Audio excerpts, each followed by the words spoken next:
Good afternoon, ladies and gentlemen. Welcome to the PensionBee Group PLC Q4 Results Investor Update. Questions are encouraged. They can be submitted at any time using the Q&A tab situated on the right-hand corner of your screen. Please simply type in your question at any time and press send. Alternatively, you can ask your questions verbally by simply placing a question mark along with the firm that you represent in the Q&A panel. We'll then unmute your microphones and then invite you to ask your question to the presenting team. Before we begin, we'd like to submit the following poll, and I'd now like to hand over to CEO Romy Savova. Good afternoon. Good afternoon and welcome to PensionBee's Q4 2024 results announcement, covering trading for the period ending 31 December 2024. I'm Romy Savova, the CEO of PensionBee Group. For those of you who are new to the PensionBee story, we are creating a global leader in the consumer retirement market. We exist to help our customers prepare for and enjoy a happy retirement. We enable our customers to combine their old retirement accounts into a new online plan. We enable them to make contributions, to invest in line with their objectives, with money managed by the world's largest asset managers, and ultimately to withdraw and spend their retirement savings. Our aspiration is to build a lifetime relationship with our customers, generating predictable and scalable revenue for our company and for our investors. Over the fourth quarter of 2024, we continued to record strong growth in assets under administration, revenue, and invested customers. As a result of our revenue growth, effective cost control, and increasing productivity, we achieved positive adjusted EBITDA for PensionBee Group in Q4 2024 and for the year overall. In the United Kingdom, we were pleased to deliver significant growth with assets under administration of £5.8 billion, representing 34% year-on-year growth, annual run rate revenue of £38 million, representing 36% year-on-year growth, and 265,000 invested customers, representing 16% year-on-year growth. To continue capturing the market opportunity, we believe it is important to own our customer relationships so that we can fully understand the evolving needs of the consumer base and ultimately serve them more effectively. To that end, in the UK, we have invested £64 million in the PensionBee brand cumulatively, and our prompted brand awareness now stands at 57%, whilst unprompted brand awareness, reported now for the first time, was 15%. Our data-led advertising approach, combined with our household brand name, has continued to deliver marketing efficiency.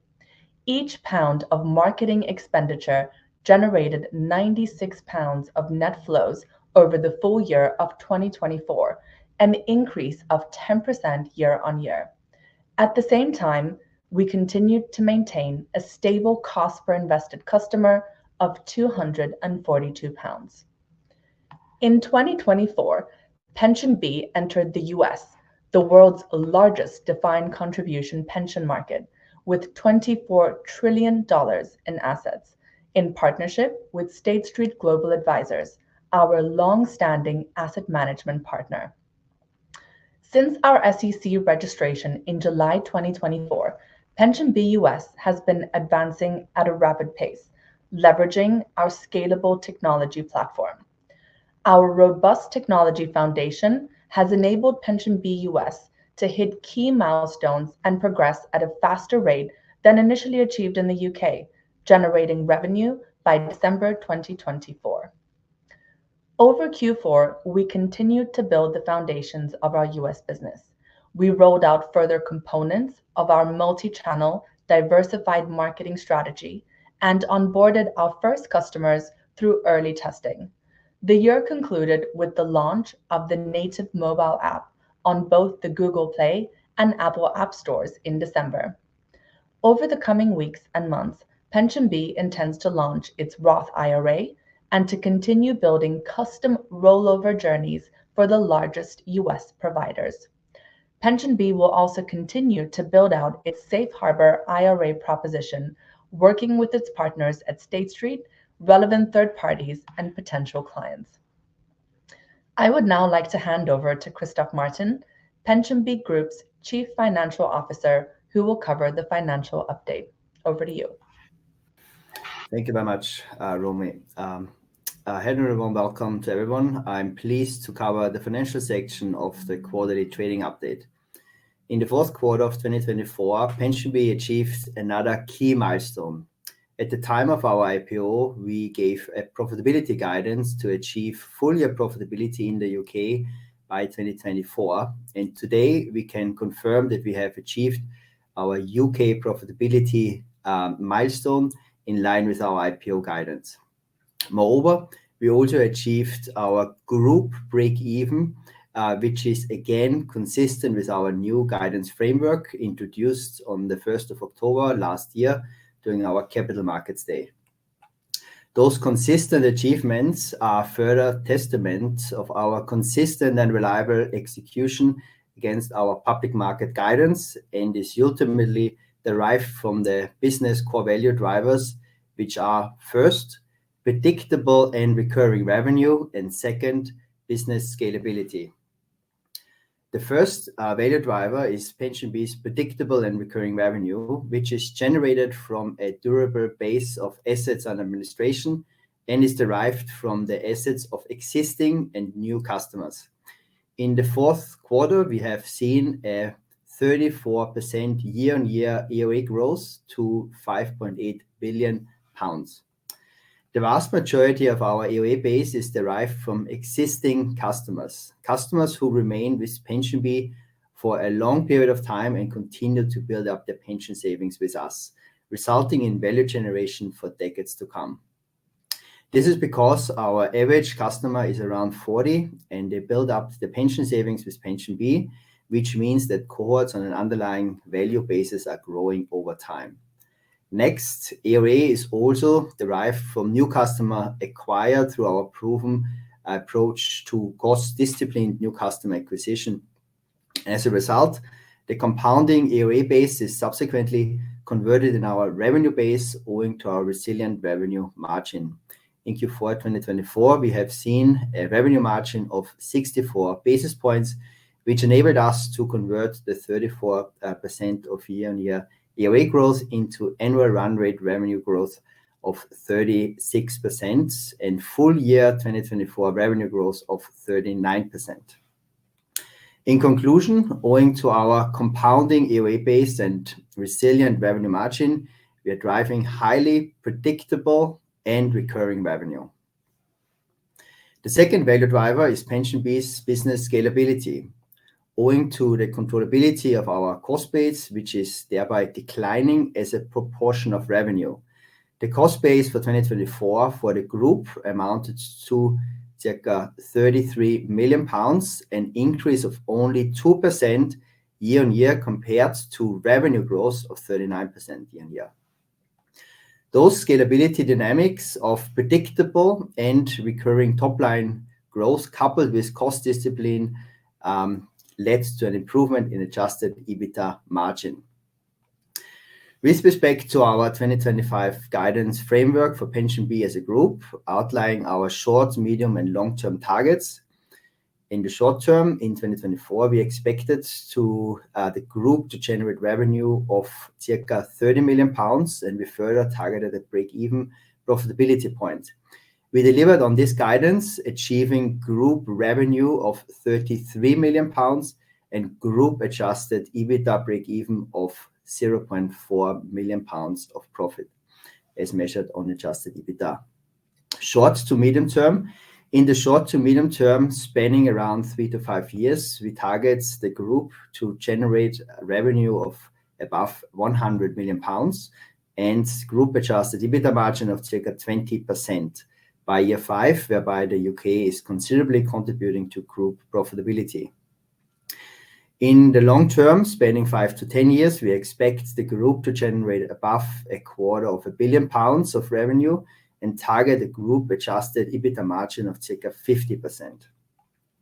The cash balance is strong with circa 35 million pounds or circa $43 million, putting PensionBee in a strong position to further scale their UK business as well as invest in the tremendous in the tremendous US market opportunity to continue execution against our public market guidance.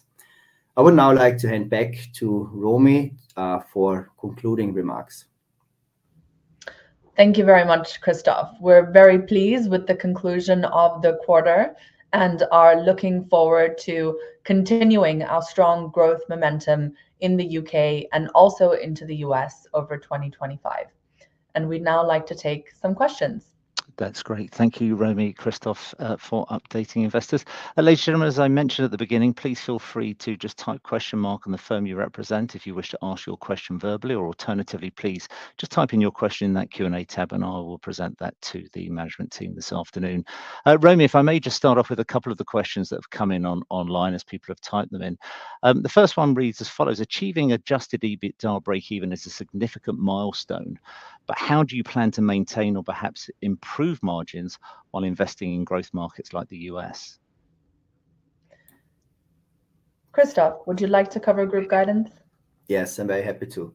So it's an excellent question. And the way of how we're thinking about the guidance and the profitability for the UK, the US, and the group is in the following way. So the guidance that we published on the 1st of October on our Capital Markets Day was formulated around the group guidance, where we indeed highlighted that on a revenue basis, we target above 100 million pounds of group revenue and adjusted EBITDA profitability margin of circa 20% by the time. So what it means now specifically for the individual segments, so to speak, the UK and the US is the following. So the UK, we have achieved a key milestone in 2024, which is we have achieved profitability. So on the UK, we will maintain that profitability from now onwards. So you will see the UK to remain profitable. We invest the excess cash that the UK generates into the UK growth, and therefore we're scaling the UK on a profitable basis. The US, on the other side, is a tremendous market where we have really excellent technology to pursue, and that is currently in the investment phase in that compounding growth trajectory. So we would expect that in the year or two, we will see that investment to be deployed so that we can capture that contribution to profitability in the medium to long term. So on a group basis, therefore, we will specifically target the short to medium point by year 5, whereby we again have this revenue target of greater than 100 million pounds and group profitability on a 20% margin, whereby the UK is again run profitably with and still investing in growth, and the US is at the moment in the growth phase over the next few years. Great, thank you. I perhaps should have thrown in Julian from Jefferies, who's asked, is there any guidance on US operating costs? I'm not sure if you've covered that. If you have, then I'll jump on to the next question, but that's from Julian at Jefferies. Yeah, and the same, it is a related question to the one that I just gave. Again, the investment in the US, there will be an investment over the next 1 or 2 years specifically, where we invest to really position the business for future growth. And the amount to be quantified is in the low to mid single digit million dollars, you can say, but then you will obviously see that growth coming through on the top line as well. I hope that helps. Great, thank you. If I can pose this question, it comes from Tammy at KBW, who asks, can you please shed some light on the sequential dip in the flows and how they think about growth in 2025? I'm happy to talk a bit about net flows in 2024. And some of our aspirations and goals for 2025. Over the course of 2024 and in line with achieving our first full year of profitability, we were exceptionally focused on the efficiency of every single pound that we spend on marketing expenditure. And as a result of that focus and that efficiency, every pound that we spent generated almost £100 of net flows for PensionBee, which is an exceptionally high efficiency ratio on marketing expenditure. It is also therefore fairly formulaic from a net flows perspective, with the focus on the total marketing budget in particular. Over 2025, we've been pretty open about the ambition to grow and reaccelerate the deployment of marketing capital in the UK, and therefore you can expect to see a higher marketing expenditure from us in 2025, funded by the asset revenue base that we have created in the United Kingdom. And so we will be very much looking forward to continuing to drive the growth of invested customers, continuing to drive the growth of net flows, and really leaning into the marketing expenditure to capture that full market opportunity ahead of us in the UK. And can I just maybe add to this, because I think the question was saying a dip in net flows. So net flows on a total basis actually increased slightly by 2% on the back of a reduced marketing budget. And this really highlights Romi's point around the efficiency of that marketing deployment, so that from a net flow pound number, for each pound of marketing spend, we get a higher return this year compared to last year. And I think it made the dip in net flows that I think the question was relating to was potentially in Q4. And usually Q4, you see, when you compare every quarter, is usually a month that is a little bit lower than the other quarters. And this has to do with generally December and also November to be a little bit lighter compared to the months early in the year, which are a little bit stronger. And that has also to do with Christmas comes, and therefore there is other marketing budgets that we usually don't compete with. But I think the point to reiterate is that net flows on a total number has increased and grown versus last year on the back of a reduced marketing budget, and therefore we have been more efficient with our marketing budget as compared to last year. That's great. Thank you very much indeed. Tong W, you did a request to open up your microphone, but I see that you've removed that and have submitted your question. So thank you, Tong. The question reads as follows for you, Romy or Chris. In a news release, you mentioned that you had 10,000 customers in the USA. Currently, you have around 10,000 plus downloads on the Google Play for the US app. Are you able to provide any insight on the proportion of those downloads that translate into invested customers? A great question on take up in the US. In the US, we are still in the early phases and we're building out localized transfer technology. And therefore, the level of marketing deployment and marketing campaigns that we execute is very much focused on testing, learning, capturing data, and understanding how to optimize. We certainly do have a lot of promising interactions across all of the channels that we have in the US, and we'll keep you posted more closely on specific customer figures when it's appropriate to do so over the course of 2025. Thank you, Romy. If I may just give you a couple of questions from Arjan from Centillion Investment Partners. He has got a couple of questions. I might merge one with another question from Peter. Arjan asks, can you talk about the progress you've made in the US this quarter? And really, what kind of key KPI should we look out for? Do you measure in terms of measuring that success?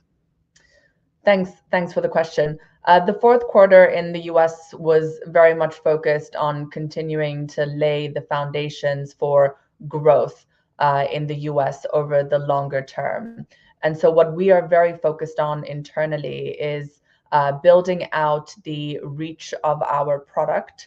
And one of the most momentous achievements we had for 2024 was the launch of our US app, which occurred in December. We are also very focused on extending our product features in a localized fashion.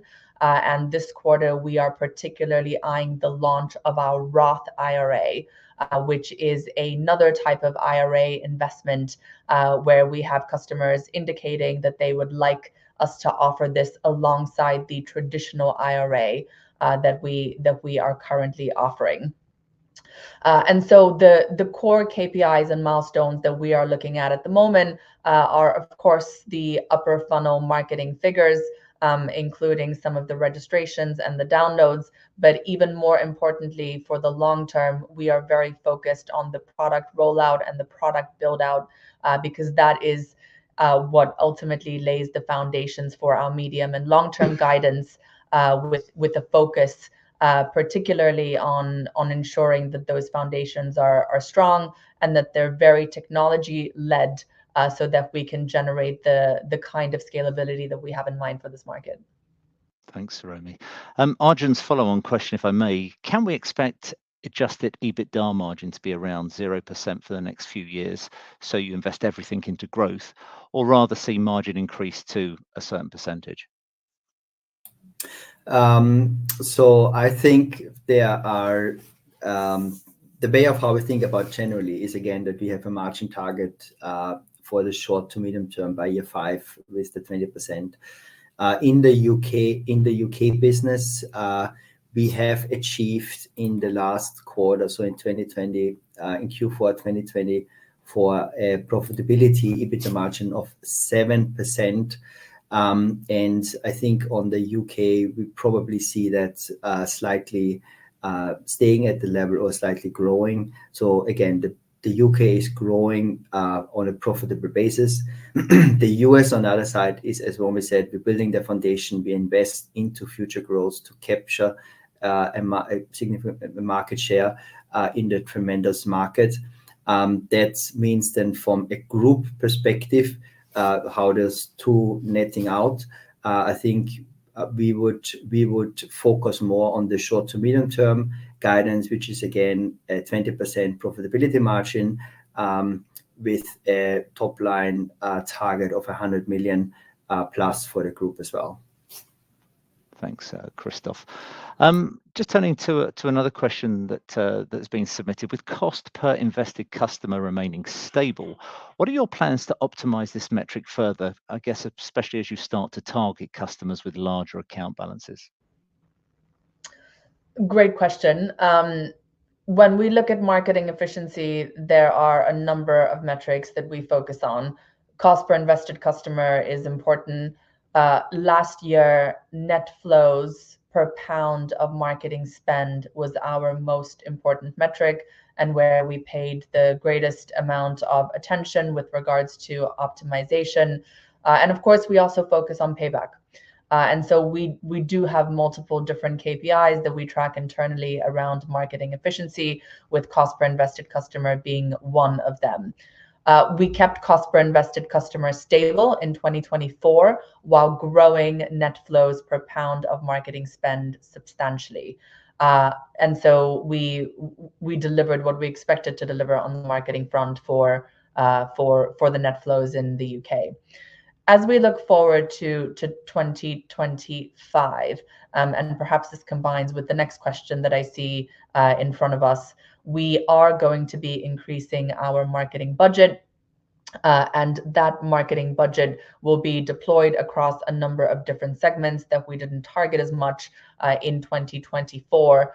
In many instances, those segments and those channels can yield slightly younger customers, and that is, of course, correlated with the level of account size that we acquire. However, it does result in a higher absolute number of invested customers. And so this year, we will be looking at a bit more of a balance between the growth in invested customers and the growth in net flows as we seek to deliver the most optimized spend for our growing marketing budget in 2025. Thank you, Romy. And that takes Arjen's follow-on question into that response as well. I guess the final question that we have for now, unless other questions come in, is from Tong, who asks, for the USA market, could you provide any overview on how the competitive dynamics are different compared to that of the UK? Well, the US market is in many ways very similar to the UK market in that defined contribution in general is the prevailing form of retirement saving for the future. The US market also exhibits very strong concentration of retirement account providers, which is very similar to what we see in the United Kingdom.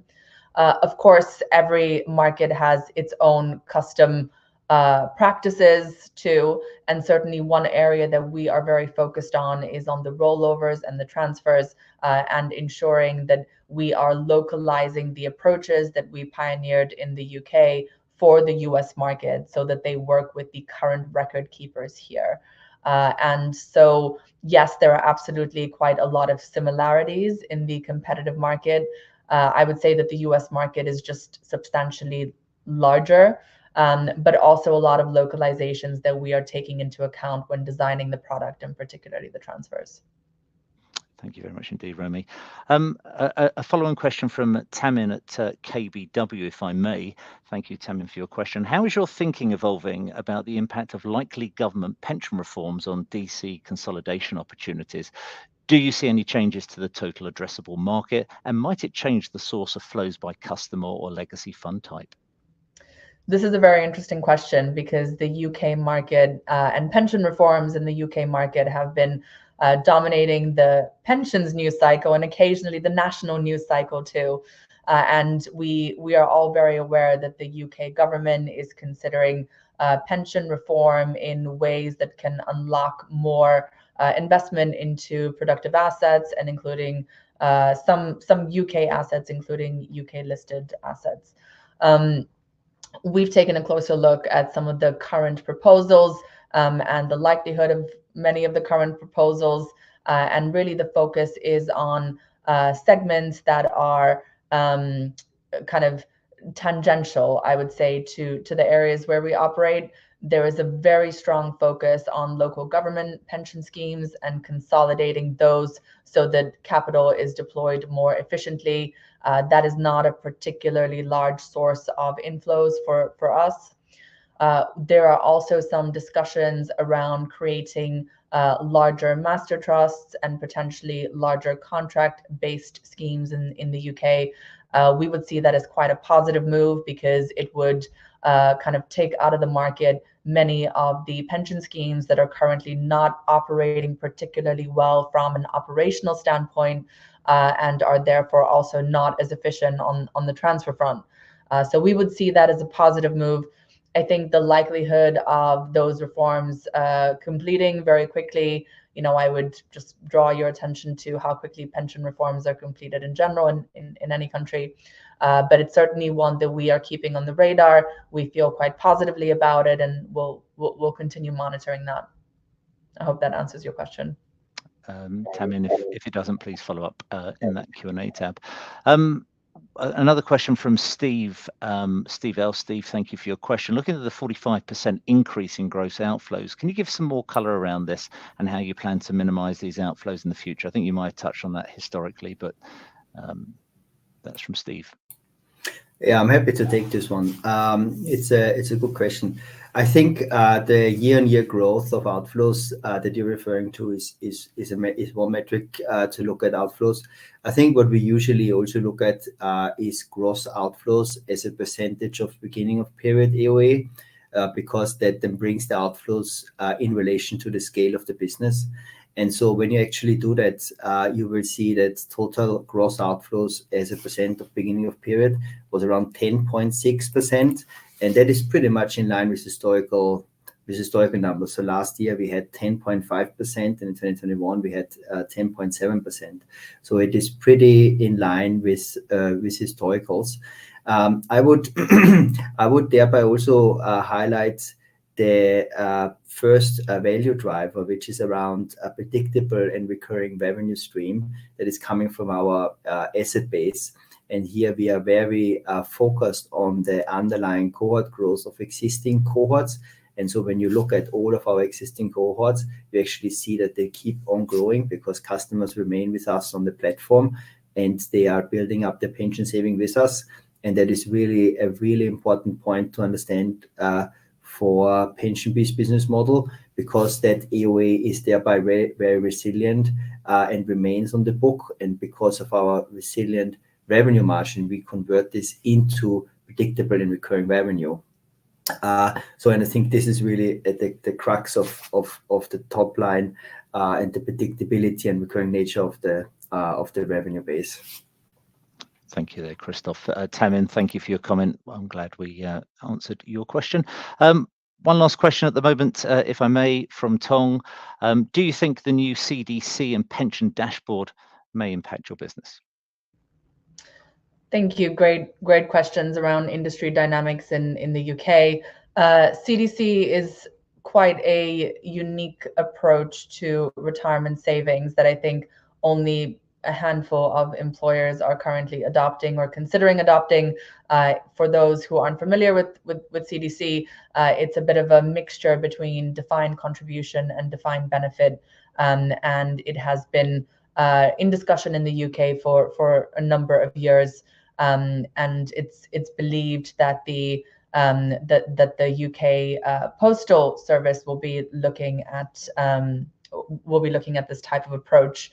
It's had a number of years of operations in the Netherlands to kind of disputed success, but we will keep an eye on it. We don't see it growing particularly strongly in the UK based on current dynamics.